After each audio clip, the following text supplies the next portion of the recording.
দৈনিক 200 বার লা ইলাহা ইল্লাল্লাহ, লা ইলাহা ইল্লাল্লাহ, লা ইলাহা ইল্লাল্লাহ। পারবো না বাবা? ইল্লাল্লাহ ইল্লাল্লাহ ইল্লাল্লাহ ইল্লাল্লাহ ইল্লাল্লাহ শক্ত করে কলবের মধ্যে ধাক্কা দিয়া, জরব দিয়ে দিয়া কলবের মরিচাগুলি দূর হবে। আল্লাহ রাসূল বলছেন, কোরআন আয়াত বলছেন, কাল্লা বাল রানা আলা কুলুবিহিম। আল্লাহ পাক বলে তুমি এইভাবে আল্লাহর জিকির করো। হাদিসের মধ্যে আসছেন, জিকিরের জরব দিলে কলবের মরিচা দূর হবে। এটা পুরুষ নাই, মহিলা নাই, সবার জন্য। ইল্লাল্লাহ ইল্লাল্লাহ ইল্লাল্লাহ ইল্লাল্লাহ ইল্লাল্লাহ ইল্লাল্লাহ ইল্লাল্লাহ ইল্লাল্লাহ, এভাবে 400 বার। পারবো না?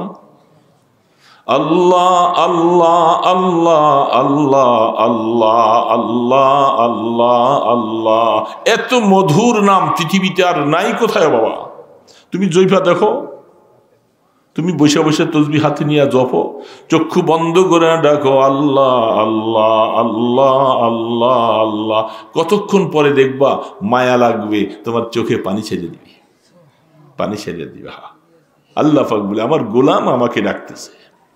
তোমার একটা বাচ্চা, ছোট বাচ্চা বিছানার মধ্যে শুইয়া মা মা মা মা মা মা বলে যখন ডাকতে থাকে, মায়ের হাতে আর কাজ উঠে না, কাজকর্ম ফেলে দিয়া দৌড়ে দেয়া বাচ্চাকে বুকে নিয়ে দুধ দেয় আর গালের মধ্যে চুমা দেয়, বাচ্চার চোখের পানিগুলি মুছা দেয়। আল্লাহ পাক বলে তোমার বাচ্চাটার জন্য তোমার যত মায়া লাগছে, আমার গোলাম যখন আমাকে আল্লাহ বলে বলে ডাকে, আমার গোলামের জন্য আমার অত মায়া লাগে।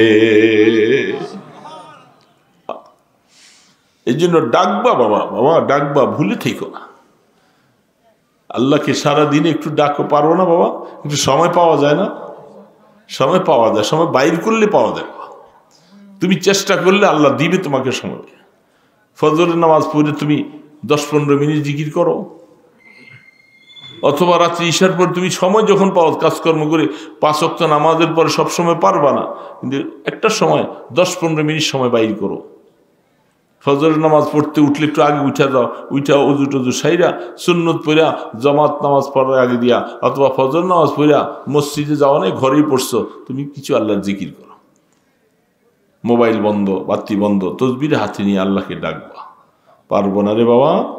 আর আল ঈমানু ইয়ানহাদিমু মা কানা ক্বাবলাকুম, রাহমাতে দো আলম বলেন ঈমানের কলেমা এত বড় পাওয়ার, 70 বৎসর পর্যন্ত যদি মূর্তি পূজা করে কাফের থাকে, মওতের সময় যদি আইসা সে ঈমানের কলেমাটা পড়ে, সারা জীবনের গুনাহ সব মাফ।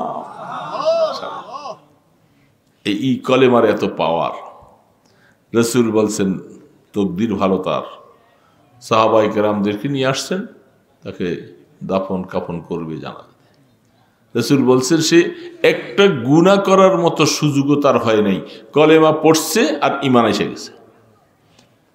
এই জন্য কোনো মানুষ যদি মওতের সময়, মওতের বিছানায় শুইয়া ওই সময়ও যদি তার মৃত্যুর গড়গড়া শুরু হয় নাই, এমন সময়ে যদি সে গুনাহ থেকে তওবা করে, আল্লাহ আমি তো বুঝতে পারি নাই, জীবনে অনেক গুনাহ করেছি, বললে কারো কিছু করার আছে? কারো পাওয়ার নেই, কিছু বলার অধিকার নেই। শয়তান বলতেছে আমি বনি আদমকে পথভ্রষ্ট করে তাদেরকে গুনাহ করাইতে থাকবো। আল্লাহ পাক বলে তুই গুনাহ করাইতে থাকবি, আর আমার বান্দা যখন আমার কাছে আইসা যখন তওবা করবে আমি মাফ করতে থাকবো। তুই কত গুনাহ করাবি, আমি মাফ করতে থাকবো। এই জন্য তওবা করবো তো ইনশাআল্লাহ। তো কথা হলো তাহলে মানুষের জন্য কয়টা কথা লেখা হয় দুনিয়াতে আসার আগে? এগুলি খণ্ডাবার কোনো সুযোগ নেই। আর তাকদীরু লা ইয়ারুদ্দু, তাকদীর পরিবর্তন হবে না কোনোদিন। যেটা আল্লাহ মাইরা দিছে কলম, এটাই থাকবে। এই জন্য যা কিছু চেষ্টার পরে বলে এটা বুঝবো কেমন করে আমার কপালে কি লিখছে, এটা হলো চেষ্টার পরে যখন দেখবা যে বারবার চেষ্টা করছো আর ফলতেছে না, তখন বুঝবা যে এটা আমার তাকদীর ছিল। কি ছিল? এটা তাকদীর ছিল। এই জন্য তাকদীরের উপরে বিশ্বাস করা ঈমানের দাবি। ওয়াল কদরি খাইরিহি ওয়া শাররিহি মিনাল্লাহি তাআলা, সব কিছু আল্লাহ পাকের, তাকদীর আল্লাহর হাতে। এই জন্য তারপরে 6 নম্বর হলো ওয়াল বাস বাদাল মাউত, মৃত্যুর পরে পুনরুত্থান হবে, হিসাব নিকাশ হবে, হিসাব দিতে হবে, মিজানের পাল্লায় যাওয়া লাগবে। এই ঈমান, এগুলি বিশ্বাস করার নাম মুমিন। এই সংক্ষেপে আমি বুঝাই দিলাম। অনেকে হয়তো এই কলেমাটা আরবিতে জানে না, কিন্তু বাংলায় এই শব্দগুলি মনে রাখা দরকার, তাহলে সে মুমিন হবে। তো আল্লাহ পাক মুমিনের কিছু বৈশিষ্ট্য বলছেন। তো আমরা এখানে যারা বসছি, আমরা মুমিন তো বাবা? বলেন সবাই আলহামদুলিল্লাহ। আমরা কি? আল্লাহ আমাদেরকে দয়া করে আমাদের তাকদীর ভালো লিখছেন, আমাদেরকে মুমিন হিসেবে আল্লাহ লিখছেন। তবে জানা নাই, বহু মানুষ হায়াত শেষ করে ফেলে, মওতের আগে অনেক সময় এমন কিছু কাজ হয়, এমন কথা বলে যে কথার কাজের কারণে ঈমান শেষ হয়ে যায়। বলে নাউজুবিল্লাহ মিন যালিক, ঈমান শেষ হয়ে যায়। বহু মানুষ আছে। বুখারী শরীফে হাদিস আসছে, উহুদের যুদ্ধের মধ্যে, তার নাম কাজমান, বুখারী আলাইহি রাহমাতুল্লাহ হাদিস লিখছেন। এই লোকটা উহুদের যুদ্ধে খুব বল বিক্রমের সাথে জিহাদ করতেছে, তরবারি চালাইতেছে, কমসান তরবারি চালাইতে চালাইতে একজন সাহাবী দেখতেছে, আরে সে তো আজকাল জিহাদের ময়দানে খুব বাহাদুর সাথে যুদ্ধ করতেছে। দৌড়ে আয়েশা আল্লাহ রসুলকে বলতেছেন, ওগো আল্লাহর হাবিব, ওই কাজমান নামীয় যে লোকটা, সে আজকে এমন যুদ্ধ করতেছে, আমরা কেউ তার সাথে পারবো না, আজকের সওয়াব তো সব সেই পাবে। খুব আশ্চর্য হইসা বললেন। আল্লাহ রসুল ঘটনা শোনার পরে বলেন, ওয়াহুয়া মিন আহলিন নার। সাথে সাথে রসুল বলতেছেন, সে তো জাহান্নামী। বুঝলেন ব্যাপারটা? বুঝতেছেন কথাটা? সে কি?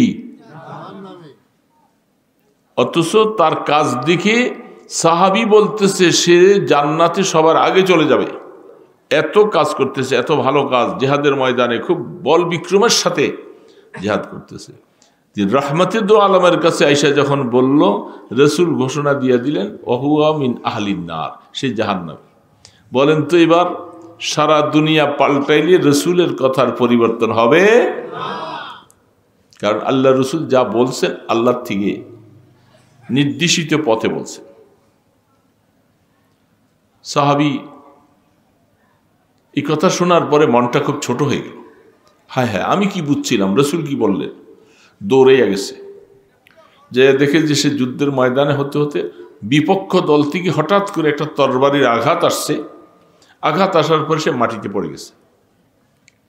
মাটিতে যখন পড়ে যায়, তখন তাকে একজন জিজ্ঞাসা করতেছে, তুমি কোন দলের পক্ষ থেকে জিহাদ করতেছিলাম?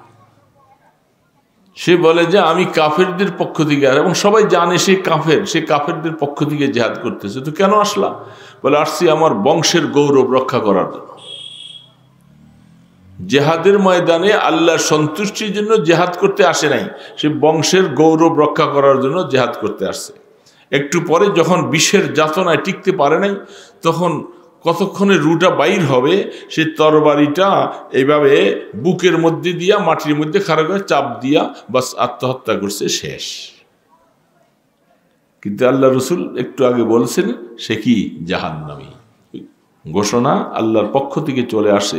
যত ভালো কাজই করুক না কেন, কিন্তু আসলে তার তকদির খারাপ, তার সে ঠিকানা হলো জাহান্নামী। এই জন্য বুখারী আলাইহি রাহমাতুল্লাহ হাদিসটুকু লিখেছেন। দোস্ত, ইমানের উপরে শুকর আদায় করতে হবে, অহংকারী হওয়া যাবে না। কথা বুঝতেছেন তো? আমি ইমানদার মুসলমান, আরে আমার ইমান যায় কই, খবরদার। এটা বললে আল্লাহ নারাজ হয়ে যাবে। যে আমি মেহেরবানি করে তোমাকে ঈমান দিয়েছি, আমি ঈমানের যোগ্যতাও রাখি নাই, দয়া করে আল্লাহ আমাকে মোমেন বানাইছেন। শুকর আদায় করব, আল্লাহ তুমি কোনোদিন আমার ঈমানটা ছিনাই নিও না, ঈমান থেকে আমাকে মাহরুম করে দিও না। যদি ঈমান না থাকে বাবা, সারা জীবন যা কিছু করলাম এগুলি সব শেষ হয়ে যাবে। এই জন্য সবসময় খেয়াল রাখবো, ঈমান দিয়েছ, শুকর আদায় করতেছি আল্লাহ, আমার ঈমানটা মওত পর্যন্ত টিকে থাকার তৌফিক দিবা। এই জন্য ঈমানের উপর শুকর আদায় করবেন তো, অহংকারী হবেন, অহংকারী হবেন না। আর ঈমানের যা দাবি এগুলি একটু চেষ্টা করে করা চাই বাবা। আমরা সকলে কি মরবো কি মরবো না? সবাই মরবে তো, মহিলা মরবে, পুরুষ মরবে, সবাই মরবে, কেউ বাকি থাকবে না। মরার পরে আল্লাহু আকবার, আমি কয়েকটা কথা বলছি, শেষ করেন আপনি, একটু তাড়াতাড়ি সরে যান, আপনার দিকে চাই রয়েছে সবাই। ওনাকে খানা খাইতে বলতেছে, গেলেই তো ভালো আছিল, ওনারা মেহমানদারি করতে চাইতেছে। আপনারা কি অসুবিধা হইতেছে বাবা? ঈমানদারের কয়েকটা বৈশিষ্ট্য। ইন্নামাল মুমিনুনা আল্লাযীনা ইযা যুকিরাল্লাহু ওয়াজিলাত কুলুবুহুম ওয়া ইযা তুলিয়াত আলাইহিম আয়াতুহু যাদাতুহুম ঈমানা ওয়া আলা রাব্বিহিম ইয়াতাওয়াক্কালুন। আল্লাহ পাক বলতেছে, আয়াতে আরো সামনে লম্বা আছে, 6টা গুণের কথা এখানে বলছে। ঈমানদারের বৈশিষ্ট্য, আমার দিলের মধ্যে ঈমান আছে না নাই এটা একটু পরীক্ষা করার জন্য এই আয়াতটা দেখলে বুঝে আসবে। একটু আগে আমরা বলছি না সবাই আমরা মুমিন, কি বলছি কি বলছি না বাবা? মুমিন ওরা, ইযা যুকিরাল্লাহ ওয়াজিলাত কুলুবুহুম, সব কিছুর থেকে আল্লাহ তাদের সবচেয়ে বেশি প্রিয়। দুনিয়ার যত কিছু আছে সবচেয়ে প্রিয় কে? বললেন না তো, কে? আল্লাহ বলতে কি শরম হয়? কার নাম বলবো আল্লাহ না বললে? কষ্ট হইতেছে রাত্রেবেলা। সবচেয়ে প্রিয় কে? আল্লাহ। আল্লাহর থেকে প্রিয় আর কেউ হতে, এটা মুখের কথা নয়, এটা বাস্তব দিলের থেকে আসতে হবে। ইযা যুকিরাল্লাহ ওয়াজিলাত কুলুবুহুম, যদি আল্লাহ পাকের আলোচনা হয়, আল্লাহ পাকের নাম আসে, তাদের দিলের মধ্যে মায়া আসতে থাকে এবং দিলটা কেমন জানি থরথর করে আল্লাহর জন্য, আল্লাহকে পাওয়ার মতো তাদের একটা ফিকির চলে আসে, আল্লাহ ছাড়া কিছু বুঝে না। এটা আয়াতের প্রথম অংশ। এখন সবাই বুঝি, আমার দিলের খবর আমি বুঝি, আপনার দিলের খবর আপনি বুঝেন। এটার একটা ব্যাখ্যা আছে, সংক্ষেপে বলতেছি। ইব্রাহিম আলাইহিসসালামের নাম শুনছেন তো? তিনি আমাদের কি হয়? আমাদের পিতা। আদম আলাইহিসসালাম পিতা, তিনি সমস্ত মানুষের পিতা। কাফের, মুশরিক, বৌদ্ধ, খ্রিস্টান যত জাতি আছে সবার কি? আদম আলাইহিসসালামের সন্তান দুই ভাগ হয়ে গেছে না, একদল মুসলমান আরেক দল। আর ইব্রাহিম আলাইহিসসালাম তিনি পিতা হলেন মুসলিমদের পিতা, মুসলিম জাতির। কিছু সমস্যা লাগতেছে মনে হয়।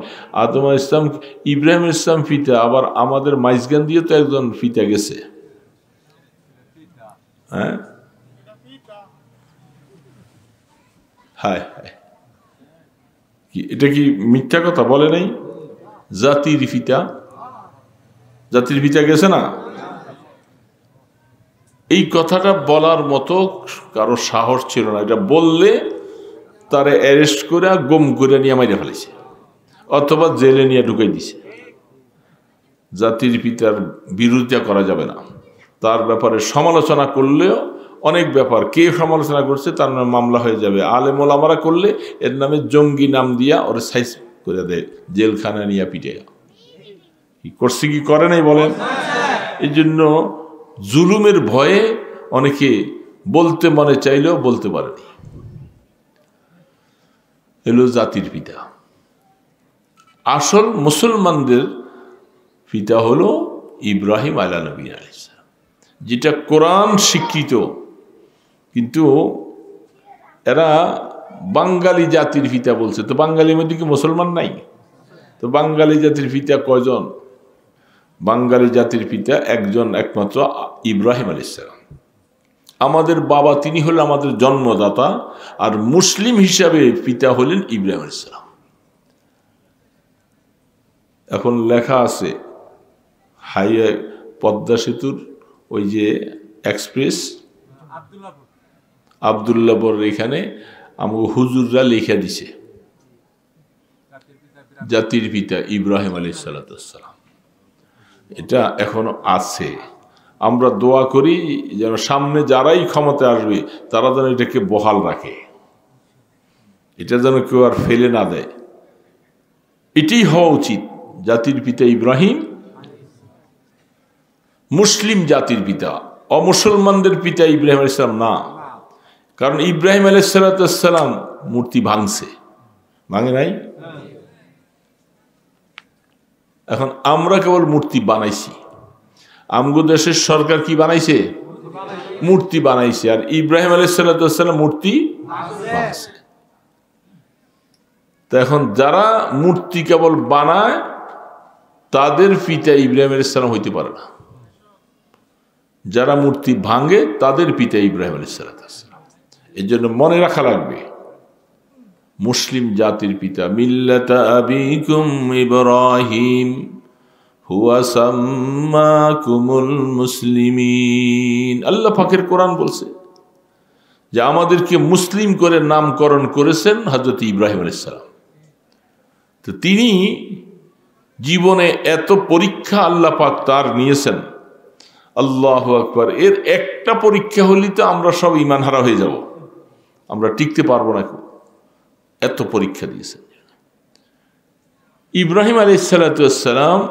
অনেক পরীক্ষা দিয়ে আল্লাহ পাক, আল্লাহর ফেরেশতা জিবরিল আলাইহিস সালাম বলেন যে আল্লাহ, আপনার ইব্রাহিম আপনার গোলামি করে, ইবাদত করে, তার একটু আমি পরীক্ষা করতে চাই যে আপনার জন্য সে কতটুকু নিবেদিত, আপনার জন্য তার মায়া কত, আমি একটু পরীক্ষা করব।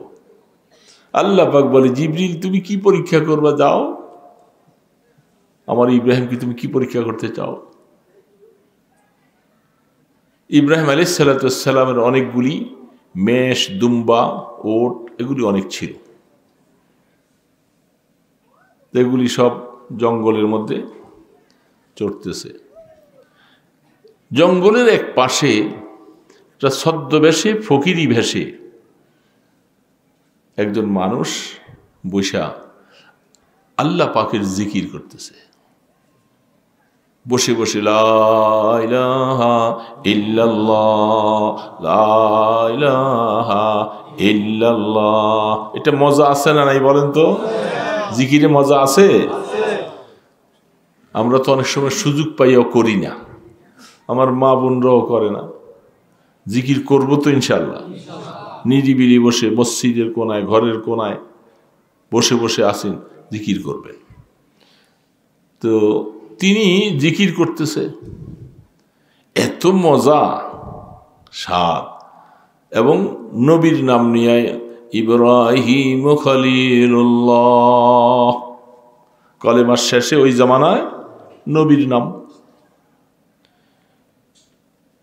ইব্রাহিম আলাইহিস সালাম তিনি পাশে দিয়া যাইতেছে, খবরও নাই, উনি জিকির করতেছে। ইব্রাহিম ইসলাম দাঁড়িয়ে গেলেন। আরে এত সুন্দর করে আল্লাহর নামে জিকির করতেছে, কেটা এই লোকটা? আস্তে আস্তে পাশে গেছে। পাশে ওনাকে দেখা উনি জিকির বন্ধ করে দিয়েছে। বন্ধ করে দেওয়ার পরে বলছে, ভাই আপনি কে? এত সুন্দরভাবে আল্লাহর জিকিরটা করলেন, আপনি জিকিরটা খুব মজা লাগতেছিল, আপনি আরেকটু জিকিরটা করেন, আমার একটু শুনতে ভালো লাগে। যারা জিকির মজা লাগে তারা অবশ্যই নিজের মুখে হোক অথবা কেউ জিকির করতে থাকলে শুনতে ভালো লাগে। কি বলেন, ভালো লাগে কি লাগে না? উনি বন্ধ করে একবার চুপচাপ বলে, আপনি আপনার কাজে যান, আমাকে ডিস্টার্ব করবেন না, আমি আল্লাহ জিকির করতেছিলাম, আপনাকে শোনাই কি লাভ হবে, আপনি যান। কয় না ভাই, একটু শোনান না, কি অসুবিধা? তো উনি সুযোগ পাইছে, কয় তা আমি আপনার জিকির শুনাইলে আমার কি লাভ হবে? তো আপনি কি চান? বলে আমি চাই, আপনি কি দিতে পারেন? বলে এই যে দেখো জঙ্গলের মধ্যে এই যে আমার সমস্ত মেষ দুম্বা রাখাল এগুলি করতেছে, এগুলার অর্ধেক তোমার দিয়ে দেব। কয় বুঝা শুনে বলতেছেন তো? বলে হ্যাঁ। তো উনি একবার জিকির পড়লেন, এত মজা করে পড়লেন,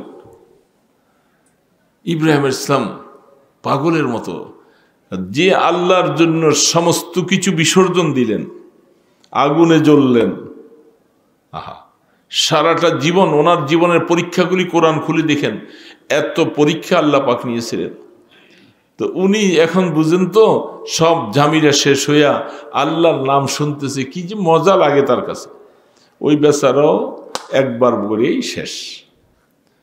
ইব্রাহিম আলাইহিস সালাম ভাই একবার বলে শেষ করল। বলে আমি একবারই, তুমি বলছো আমার অর্ধেক দিবা? বলে আরেকবার বললে সবগুলি দিবা তো? বলে হ্যাঁ, আরো অর্ধেক দিয়ে দেব। উনি জিকির করলেন, এবার বন্ধ হয়ে গেছে। ইব্রাহিম ইসলাম বলতেছে, ভাই আমি যাইতে মনে চায় না, তুমি আমাকে আর একটু শোনাও।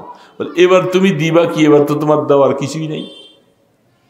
বলে হ্যাঁ, কিছু নাই, এবার তুমি কি চাও যদি বলো, আমার ইব্রাহিমের কলিজাটা সিরা তোমাকে দিয়ে দেব। সত্যি পারবা তুমি? বলে হ্যাঁ। তিনি আল্লাহ পাকের জিকির করলেন কয়েকবার। জিকির করার পর, তো কলিজা কেমনি দিবা? বলে তাহলে তুমি বলো, আমি এখন মরে যাবো, আমার কলিজাটা ফেলে দিব। তিনি বলতেছে, ইব্রাহিম আপনার কলিজা দেওয়া লাগবে না, বকরিও আমি নিব না, আপনি আমাকে চিনেন নাই, আমি ফেরেশতা জিবরিল। আল্লাহ পাকের কাছে বলছিলাম, আল্লাহ আপনার ইব্রাহিমকে আমি একটু পরীক্ষা করব, ইব্রাহিম আপনার কত বড় আশেক। আল্লাহ পাকের অনুমতি নিয়ে আইসা দেখলাম যে আসলে বাস্তব এত আশেক আপনি, আল্লাহর নামের জন্য আপনার জীবনটা বের করে দিত রাজি। জিবরিল আলাইহিস সালাম যে আল্লাহর কাছে বলছেন, আল্লাহ আপনার ইব্রাহিম বাস্তবে আপনার জন্য জীবন উৎসর্গ করেছে, নমরুদের আগুনে পড়তেছে, কোনো পরোয়া করে নাই।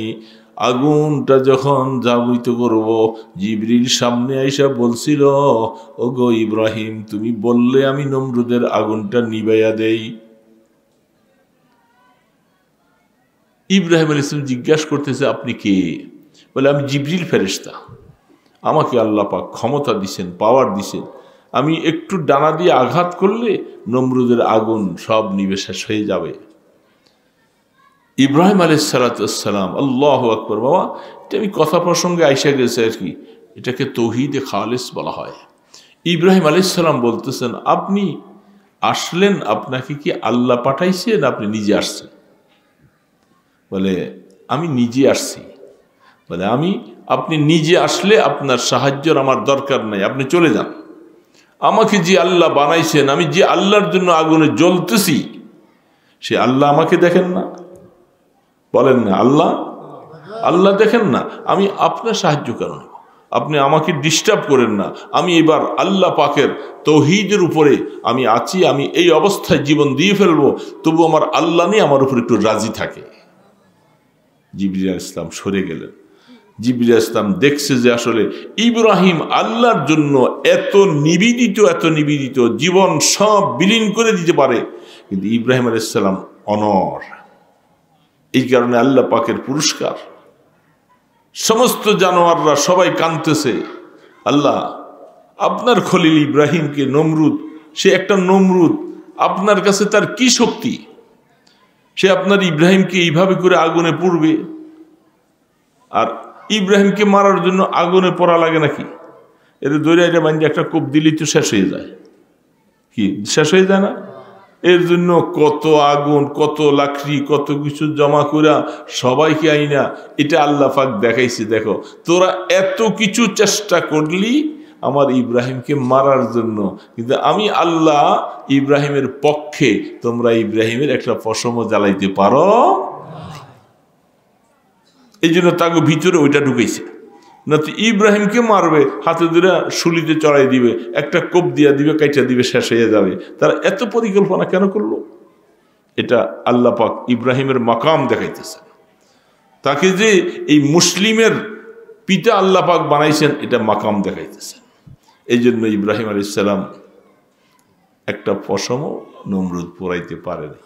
কি কঠিনতম মাসালা, 6 মাস ধাউ ধাউ করে আগুন জ্বালাইছে আর সেখানে ফালাই দিলেন। এটা কি হিকমত? এটা কি বাবাগুলি কি দুনিয়ার কোনো মানুষের সোনা বানের পুঁতি আর কিচ্ছা নাকি? এগুলি কোরআনের কথা, কোরআনের কথা।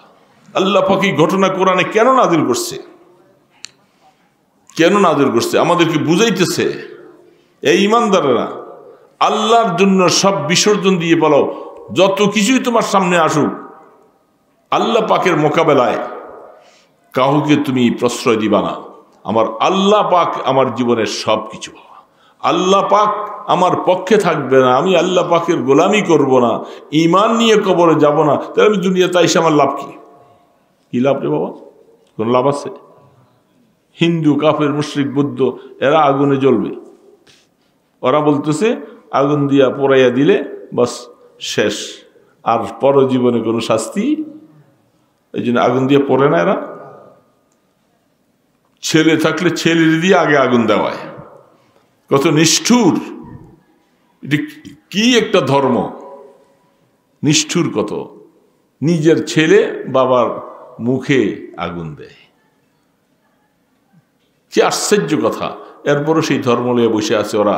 ওরা সমস্ত মুসলিমদের এত বেশি দুশ্মন, কত দুশ্মনী তারা মুসলমানদের জন্য করতেছে। ভারতে আমাদের ভাইদেরকে কত নির্যাতন, মসজিদগুলি ভাঙে, সমস্ত কিছু করতেছে, জায়গায় জায়গায় মুসলমানদেরকে হত্যা করতেছে। ওরা তাকে ধর্মটাকেই বড় মনে করতেছে। ভালো যদি আকল যদি আল্লাহ তাদেরকে দিত, তাহলে আমরা এই মূর্তি পূজা করে এই মা বাবাকে আগুনে পোড়াইয়া আমরা এই ধর্ম পালন করতেছি। এটা কোন ধর্ম? যেটার মধ্যে যত রকমের মদ খাইতে পারে, যত রকমের মাগিবাজি করতে পারে, এগুলি হলো তাকে ধর্মের বৈশিষ্ট্য। বাবা, ছেলে, মেয়ে সবাই একসাথে মদ খায়, ড্রিঙ্ক করে, সব নাচতে থাকে একই অবস্থায়।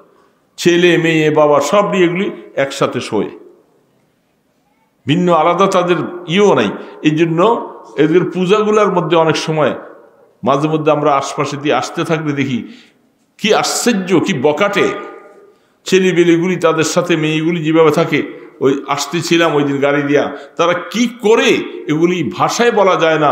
মেয়েগুলার উপরে কিভাবে করে তারা আক্রমণ করে, কিভাবে করে তাদের শরীরের মধ্যে হাত দেয়, টাচ করে, এগুলি এটা ধর্ম। এটা দিয়ে তারা পূজা করে। এটা কি কোন ধর্ম হতে পারে? এই জন্য মুসলমান ভাইরা বোঝার দরকার যে ইব্রাহিম আলাইহিস সালাম আল্লাহর জন্য নিবেদিত সব কিছু, আল্লাহর জন্য সব কিছু তিনি বিসর্জন দিয়েছেন। এই জন্য আমাদের কথা হলো মুমিন বৈশিষ্ট্য এটা, ইন্নামাল মুমিনুনা আল্লাযীনা ইযা যুকিরাল্লাহ ওয়াজিলাত কুলুবুহুম। অন্তরের মধ্যে মায়া লাগবে আল্লাহর জন্য। কি বলেন, মায়া লাগে কি লাগে না বাবা? মায়া লাগাবার চেষ্টা করব না তো? আসছে না, মেহমান আসছে, একজনকে জানো কি আসলো, বারবার উঠতেছে।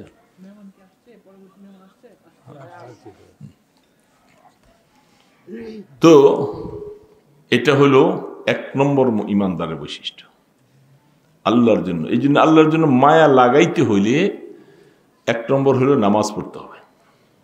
কি পড়তে হবে বাবা? এই কপালটা কার সামনে ঠেকাবেন? আল্লাহর কুদরতি পায়ে। কোরআন শরীফে আছেন, ইয়াউমা ইউদাউনা ইলাস সুজুদ, কিয়ামতের ময়দানে আল্লাহ পাক সমস্ত ঈমানদার, কাফের, মুশরিক সবাইকে যখন উঠাবে, আল্লাহ পাক বলবে, তোরা আমাকে দুনিয়াতে সেজদা করছিলি? তো সবাই বলবে, হ্যাঁ আল্লাহ করছি। সেদিন তো মহাবিপদ, উপায় নাই। আল্লাহ পাক বলে, আচ্ছা দেখি যারা দুনিয়াতে আমাকে সেজদা করছো, তারা এখন ময়দানে হাসরে আমাকে একটা সেজদা করে দেখাও দেখি। সুবহানাল্লাহি ওয়া বিহামদিহি। যারা দুনিয়ার মধ্যে আল্লাহকে সেজদা দিয়েছ, আল্লাহ রসুল বলে কোরআনের আয়াত তাফসীর করে দেখো, এরা সাথে সাথে সেজদার মধ্যে পড়ে যাবে। যারা কাফের মুশরিক বেঈমান, যারা সেজদা করে নাই আল্লাহকে, এরা সেজদা দিবার জন্য মুমিনদের সাথে চেষ্টা করবে। আল্লাহ তাদের কোমরটাকে সোজা করে দিবে, সেজদা করতে পারবে না, কোমর বাঁকা হবে না, হাঁটু বাঁকা হবে না, সেজদা দিতে যায় পড়ে যাবে, পারবে না। আল্লাহ পাক বলে পরীক্ষা হয়ে গেল, দুনিয়াতে তোমরা আমাকে সেজদা করো না। বুঝছেন বাবা? বিশ্বাস করেন? কোরআন শরীফ বলছে এটা, ইয়াউমা ইউদাউনা ইলা সুজুদ, যারা অহম সালিমুন, দুনিয়ার মধ্যে সেজদার জন্য বলা হয়েছিল, সেজদা করে নাই, কিয়ামতের ময়দানও পারবে না। আমরা ইমানদারেরা সেজদা করবো তো ইনশাল্লাহ বাবা? করবো না সবাই? এই যুবক বাবাজিরা, সমিননগরের মানুষ, সেজদা করবো না ইনশাল্লাহ? কি অপরাধ দে বাবা? আল্লাহ পাক তোমার কাছে কি একটু সেজদা পায় না? এই খাওয়া দাওয়া, চলা ফেরা, চক্ষু নাসিকা, হাত পা কান সব কিছু আল্লাহ দিলেন, আল্লাহ কি একটা সেজদার মালিক না? এরে বাবা, আমার আল্লাহ কি একটা সেজদা পাইতে পারে না? কেমন করে এত ভুলে গেল আল্লাহকে? কেমনে ভুলে গেলা? যাওয়া তো লাগবে তার কাছে, ভুলে কি করবা? কোথায় যাইবা? পালাবার জায়গা নাই। মৌতের থেকে পালাইতে পারবে কেউ? কেউ পালাইতে পারবে না। মৌতের সময় আজরাইল আলাইহিস সালাম ইমানদারের রূহ কবজ করবে, জান্নাত থেকে রেশমি রুমালটা নিয়ে আসবে, সুগ্রাণে মুখরিত হয়ে যাবে। আসার পরে বলবে, ওখরুজি রাদিয়াতাম মারদিয়া, হে মোমেন, তুমি আল্লাহর উপরে সন্তুষ্ট অবস্থায়, আল্লাহ তোমার উপরে সন্তুষ্ট, তুমি আল্লাহ পাকের প্রতিদানের উপরে খুশি, তুমি বেরিয়ে আসো। রুহটা গপ করে রেশমি রুমালে চলে যাবে, ফেরেশতা পেঁচাইয়া আসমানের দিকে উঠে যাবে, আর সুগ্রাণ চতুর্দিকে মুখরিত হবে। ফেরেশতারা বলবে, মারহাবাম বিকুম, মারহাবাম বিকুম। আহ, এত সুন্দর রুহটা কার? কার এত রুহটা? আসমানের গেট খুলে দিবে, সপ্তম আসমান থেকে উপরে সেই রুহটা সেখানে ইল্লিয়িনের মধ্যে নিয়ে পৌঁছাই দিবে। আর কাফের মুশরিক বেঈমান নাফরমান জাহান্নাম থেকে একটা সালার টাট দুর্গন্ধময় নিয়ে আসবে। এটা দেখে আর রূহ পালাইতে থাকবে, শরীরের লোমকূপের গোড়ায় গোড়ায় রূহ পালাইতে থাকবে। আজরাইল ইসলাম বলবেন, আরে নাফরমান, পালাবি কোথায়? কোথায় পালাবি? এইভাবে চাপ দিয়ে যখন আনবে, আস্তে আস্তে রুটা আসবে, আর পালাবার জায়গা নাই, তখন গপ করে ধরে এমন জোরে টান দিবে, জানটা শেষ হয়ে যাবে, বেরিয়ে যাবে। বলে যে এই জন্য মৌতের কষ্ট কাকে বলে, সেই সময় বোঝা যাবে। একটা জীবিত বকরি উপরে দিয়ে মাথা উঠে, পা উঠাইয়া চামড়াগুলি টানলে যেরকম কষ্ট, এর থেকে বেশি কষ্ট, এত কষ্ট। এই জন্য পালাবার কোনো সুযোগ তোরে নাই বাবা। তো আল্লাহকে একটু সেজদা দিবা না, কই যাইবা? কি করবা দুনিয়াতে বৈশা বৈশা? আল্লাহ কেন পাঠাইছে তোমারে? তোমার কি আল্লাহ একটা সেজদা তোমার থেকে আল্লাহ পায় না? হ্যাঁ, তুমি শ্বশুর বাড়ি যাও, ব্যবসায় যাও, ঘুরতে যাও, বন্ধু বান্ধবের আড্ডায় যাও, কম্বল মরু দিয়ে শুয়ে থাকো, সব কিছুই তুমি করতে পারো। তো আমার আল্লাহ কি দোষ করলো তোমার কাছে? একটা সেজদা আল্লাহ পায় না? কত বড় কঠিন হৃদয় হয়ে গেলি, একটা সেজদা আল্লাহকে দিতে পারো না। এই জন্য আল্লাহকে যারা সেজদা দেয়, বিশ্বাস রাখো, আল্লাহ তাদেরকে মাফ করে দিবেন, মাফ করে দিবেন। যে গোলাম, আমার গোলাম আমাকে সেজদা দিয়েছে। সেজদার থেকে উপকারী এবং আল্লাহর কাছে প্রিয় অন্য কোনো আমল নাই। সবচেয়ে বড় আমল হলো সেজদা। কোরআন আল্লাহ পাক বলছেন, তুমি সেজদা লাগাও আর আমি আল্লাহর কাছে আসো, কাছে আসো, আমি আল্লাহ তোমাকে টানে আমার কোলে নিয়ে যাব সেজদাতে। এই জন্য আল্লাহ সুবহানাহু ওয়া তাআলা বলেন, মুমিনের বৈশিষ্ট্য আল্লাহ পাককে তুমি স্মরণ করো। এই জন্য নিরিবিলি বসে বাবা একটু আল্লাহর জিকির করবা, দেখবা আল্লাহর জন্য একটু মায়া আসবে। নামাজ পড়তে তোমার মনে চাইবে, আহা, আমি আল্লাহকে তো ডাকলাম, আমি কেমনি নামাজটা ছেড়ে দিই। নামাজের সময় হলে তুমি যত ব্যস্ততায় হোক না, দৌড়ে যেয়ে তুমি নামাজটা পড়বা। আলু ক্ষেতের পাশে বসে থাকবা, যদি হাজারো ব্যস্ত থাকো, অজু করে সেখানে হলে তুমি নামাজ পড়ো, ওইখানে একটা কিছু বিষয়ে তুমি আল্লাহকে সেজদা দাও। এটা আল্লাহ পাক এই মুমিনের জন্য বৈশিষ্ট্য, যে মসজিদ ছাড়াও যেখানে সে নামাজ পড়বে, আল্লাহ নামাজ তার কবুল করবে। মসজিদে শুধু যেতে হবে তা নয়, কৃষক মানুষ আছে, ব্যস্ত মানুষ আছে, ওইখানে সে নামাজে দাঁড়িয়ে গেছে। আল্লাহ পাক বলে, দেখো আমার গোলাম আমাকে ভুলে নাই, এর জন্য আল্লাহকে সেজদা দিব না। এই জন্য আল্লাহকে সেজদা দিতে হলে একটু আল্লাহর জিকির নিরিবিলি করে, কমপক্ষে